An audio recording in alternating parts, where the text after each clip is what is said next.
mag-atay ng dadako sa halimbawa ng maikling kwento dito sa Pilipinas.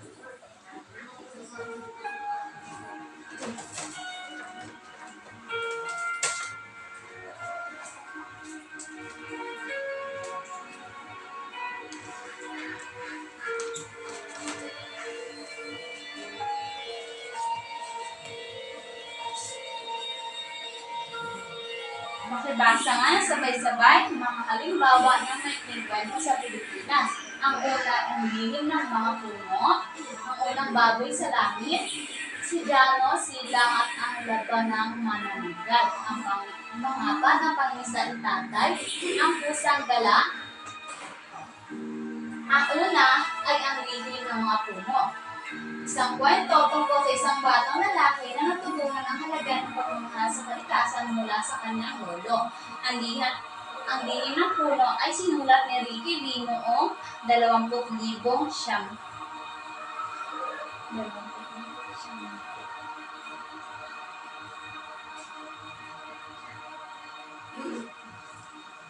Ang lihim ng puno ni Ricky Lee ay sinulat noong 20,000 siyam. Ricky Lee ay sinulat ng 20,000 siyam. Ito ay tungkol sa pagpapahalaga sa ating kalikasan. Ang lihim ng puno ni Ricky Lee, ang lihim ng mga puno na sinulat ni Ricky Lee noong 20,000 siyam. Sa palagay niyo, tungkol saan kaya ang lihim ng puno? Ako'y magtatawag dito sa aking palabutan. Si Maria. Si Maria, ako'y bubunot sa palabutan. Sino kaya si Rapunzel? Si Maria. Maria, sa palagay mo, tungkol saan kaya ang lihim ng puno? Tama, magaling. Ang lihim ng puno ay tungkol sa pangangalaga sa ating kalikasan. At ang sumunod ay ang unang baboy sa langit na isinulat ni Rene O. Villanueva noong 20,000. Isang kwento ng pagkakaibigan at pagtanggap sa kabila ng pagkakaiba. Ang ipalagay nyo, ano kaya, saan kaya patungkol ang unang baboy sa langit? Magtatawag ulit teacher. Sino kaya si Aurora? Si Tasha. Ayan. Tasha.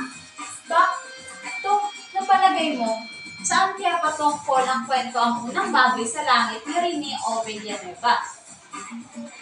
Tama, mahusay ang iyong kasagutan. Ang unang baboy sa langit ay tungkol sa pagkakaibigan. Sa kabila ng kanilang pagkakaiba ay sila ay matarik na magkaibigan at tanggap ang isa't isa kung sino man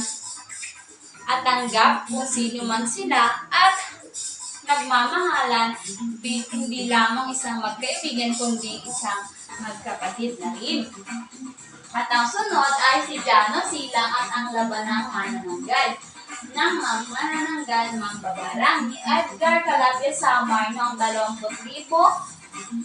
At ang kasunod naman ay si Mabuti na isinulat ni Geneva noong si Mabuti ay isang guro na nagmamahal sa kanyang mga estudyante. Ang kwentong ito ay tungkol sa gurong nagmamahal sa kanyang mga estudyante at nagtuturo ng mabuting asal sa kanyang mga estudyante. Ang sumunod ay pangingisda ni tatay na isinulat ni Eugene Y. Ibascom noong 20,000. Isang kwento ng sakripisyo at pagmamahal ng isang ama sa kanyang pamilya. Ayan, ang kwentong ito ay tungkol sa isang ama na nagsasakripisyo para sa kanyang pamilya upang mapakain niya, upang bigyan ng pangangailangan ng kanyang pamilya at masustensuhan ang mga pangangailangan ng kanyang pamilya. Ito ay ang pagsasakripisyo ng isang ama, di ba mga bata, upang tayo makakain sa araw-araw, mabili natin ang gusto natin, ay meron tayong ama na nagsasakripisyo para sa atin. Yun ang ang kwentong Ang Pangisda ni Tatay ay tungkol sa ating ama. Ang sumunod naman ay ang Pusang Gala na isinulat ni Efren R. Abueg noong 2019. Isang kwento ng paglalakbay ng isang pusa na naghahanap ng tahanan at pagmamahal. Ang Pusang Gala ay ang kwentong ito ay tungkol sa isang pusa na walang tahanan.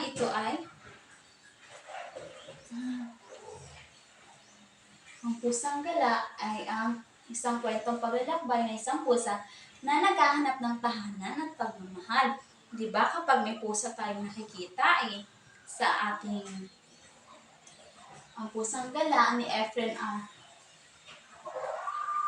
Ang Pusang Gala na isinulat ni Efren R. Abueg noong 2019. Isang kwento ng paglalakbay ng isang pusa na naghahanap ng tahanan at pagmamahal. Ang kwentong ito ay tungkol sa isang pusa na pag-alagala lamang sa kalye. Ito ay sinulat ni Efren Abueg para may ang kwento ito ay nagpapakita kung gaano kahirap na mawala ng isang tahanan at walang nagmamahal. Yan, naunawaan niyo ba ang halimbawa ng maikling kwento dito sa Pilipinas, mga bata? Ayan. At dahil naunawaan na ninyo, sige nga, dahil naunawaan niyo ng bahagi at panimulan ng ating dahil naunawaan niyo na ang sangkap at bahagi ng maikling kwento, ako'y magtatanong. Sino kaya si Naruto? Si Ken. Ken, ano nga muli ang maikling kwento? Tama, ang maikling kwento ay isang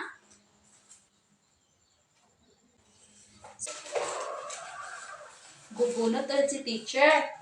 Sino kaya si Belle? Si Jenny Joy. Jenny Joy, ano nga muli ang maikling kwento? Tama, magaling. Sunod naman, ano nga ang mga sangkap ng maikling kwento? Sino kaya si Dragon Ball? Si Edwin. Edwin, ano nga muli ang sangkap ng maikling kwento? Tama, magaling. Sumunod naman ay sino kaya? Ito, si Novea. Novea, ano naman ang bahagi ng maikling kwento? Tama.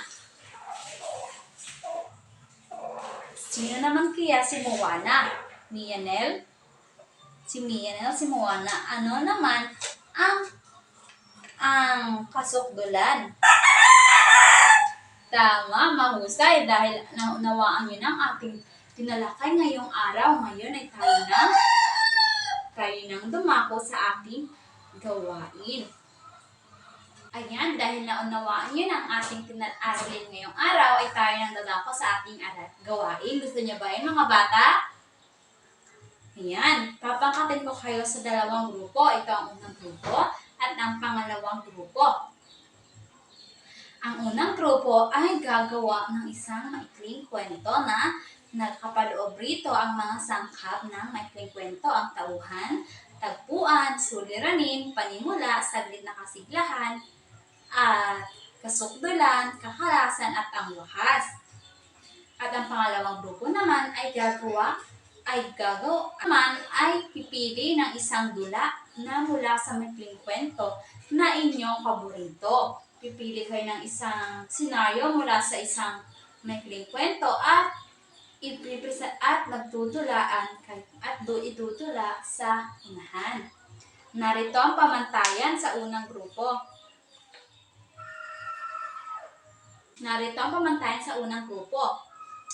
Ang unang grupo ay ang pagiging malikhain sa paggawa ng maikling kwento, 10 puntos.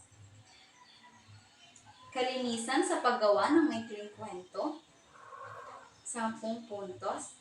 Maayos na pagpresenta sa unahan, 10 puntos.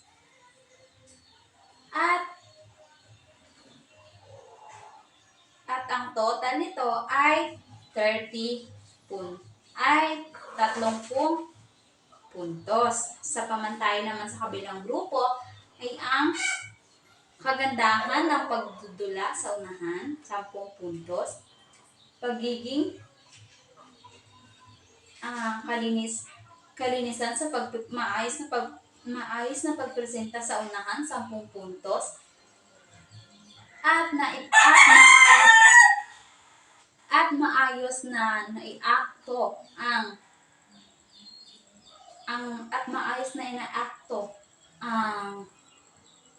At maayos na naiakto o naayon ang emosyon sa pag-akto at naiayos ang emosyon at pag-akto sa unahan ayon sa senaryo kanilang at kaayusan sa pag-akto o nagpapakita ng emosyon na naayon sa senaryong inyong pinili. 10 puntos, bale 30 puntos. Maaari na kayo magsimula mga bata. Bibigyan ko lamang kayo ng 10 minuto upang tapusin.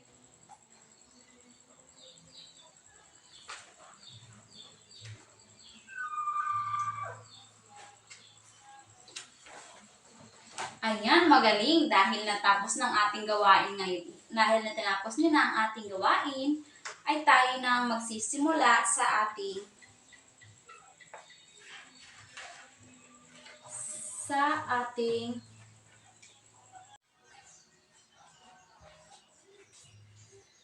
At dahil natapos na ninyo ang inyong panghatang gawain, ay tayo nang magsisimula sa ating maikling pagsusulit. Meron akong inihandang isang maikling kwento na pinamagatang The Boy and the Wolf. Tutukuyin nyo dito kung ano ang sangkap ng maikling kwentong ito, kung ang sinong tauhan, kung saan ang tagpuan, suliranin, panimula, kasuktulan, kakalasan at ang wakas at ang aral ng kwentong ito. Ibibigay ko sa inyo ang maikling kwento. Babasahin ninyo ang maikling kwentong ito at tutukuyin ang mga sangkap ng maikling kwentong naririto sa The Boy and the Wolf. Ayan. At dahil natapos na ninyo ang maikling pagsusulit, ay tayo nang dumako sa ating takdang aralin. Ayan, dahil natapos nyo na ang ating maikling pagsusulit, tayo nang dumako sa ating takdang aralin. Babasahin lamang ang takdang aralin ni teacher at inyong isusulat sa inyong kwaderno. Ang ating takdang aralin ngayong araw ay dahil natapos na ninyo ang ating maikling pagsusulit, tayo nang dumako sa ating takdang aralin. Babasahin lamang ni teacher ko ang ating takdang aralin mga bata at isusulat niyo ito sa inyong kwaderno. Ang ating takdang aralin ngayon ay ang basahin ang kwento na pinamagatang ang lihim ng puno na sinulat ni Ricky Lee. At tukuyin ninyo ang bahagi ng maikling kwentong ito, ang simula, gitna at ang wakas. Ilalagay ninyo kung nasaang bahagi ang kwentong binasa na pinamagatang ang lihim ng kwento. Tutukuyin lamang ninyo ang simula, gitna at wakas ng kwentong pinamagatang lihim ng puno. Naliwanag ba mga bata? Ayan, bago tayo magtapos ay mababasahin muli natin ang ating layunin. Nabigyan kahalagahan ng definasyon ng maikling kwento. Nabigyan natin kahalagahan ng maikling kwento. Nalalaman ng mga sangkap at bahagi ng maikling kwento. Nanawaan niyo, di ba? Kanina, di ba pinalawanan ni teacher ang sangkap at bahagi ng maikling kwento? Pangatlo ay nakakasulat ng maikling kwento, taglay ang mahalagang sangkap ng maikling kwento. Sa pangkatang gawain ay gumawa tayo ng isang maikling kwento. At dahil dyan ay nakamit natin ang layunin natin ngayong araw. Palakpakan natin ating mga sarili, mga bata. At dito na nagtatapos ang ating aralin. Paalam na mga bata.